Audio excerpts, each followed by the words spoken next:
In this video I will tell you about how the death of Batman affected the life of the king of the underworld of Gotham, the Joker. Our story begins with a report by Lois Lane, which the girl leads straight from the Batman cave. Batman himself died 3 days ago at the hands of the Joker. The identity of the masked Avenger has been declassified. It turned out to be, who would have thought, Bruce Wayne. Billionaire, genius, businessman, philanthropist and playboy. An incredible combination of qualities that hardly any other superhero could boast of in one person. It's a coincidence, that's all. Lois Lane also found out that Batman's cave was under the Wayne family estate. There was also the butler Bruce Alfred Penny Ward. It was he who told everyone about the real identity of Batman after his death. Alfred considered Bruce the most selfless person in the world, who protected the innocent and did not expect gratitude for his work. Therefore, the man wanted people to know the truth. After Alfred was joined by other significant personalities, Commissioner Gordon spoke out. He thanked the defender of Gotham on behalf of everyone Batman has helped over the years. Superman said that their views on certain things with Bruce did not always coincide, but there was no person on earth whom he respected more. Wayne's funeral was scheduled for next Friday, and after his memory was going to be honored at Gotham Plaza. The whole city gathered for the ceremony. In the crowd, it was impossible to find at least one person opposed to Batman. Many had posters with gratitude, someone was crying, others were dressed in homemade masks and raincoats, a kind of attempt to say thank you to a fallen hero. Harvey Dent was the first to speak.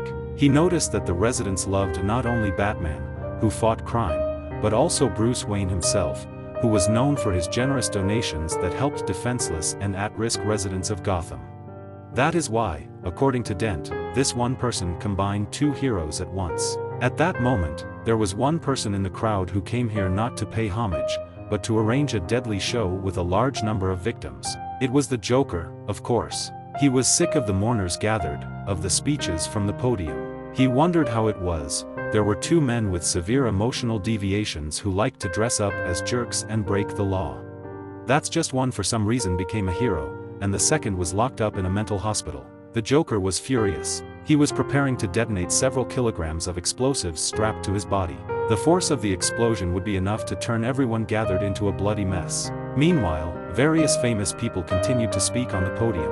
Mr. Freeze was even brought from Arkham, who thanked Bruce Wayne for saving his wife, because it was his foundation that sponsored the necessary research and search for a cure. Freeze even joked in his own way about the cold attitude towards Batman, which lifted the mood of the residents of the city a little. This made the Joker even more furious. He didn't understand why people were laughing. They should have been grieving over the death of their protector. Next came Wonder Woman, who also said a lot of good words about Bruce. The Joker got even more angry. He wondered why these stupid people didn't understand that Batman would be nothing without him. He created it, and the people of Gotham should have been grateful to him for it. And then a strange feeling came over the clown. Joker suddenly realized that only Bruce, only he understood him. Only he understood the joke that the evil genius was trying to tell the whole world. He was just showing the people around them their true nature, their ugly insides, who they really were. And now that the BSA was no more, what was he supposed to do, the Joker? Then a terrible truth began to dawn on the clown. If the only person who understood his jokes was dead, then what awaits him next? All these people around were laughing at the stupid speeches of the speakers on the podium, and only one Joker was sad from the frightening reality. The only enemy he respected was dead. What was the point of all his further criminal activity if no one else could challenge him? No one who was worthy of him.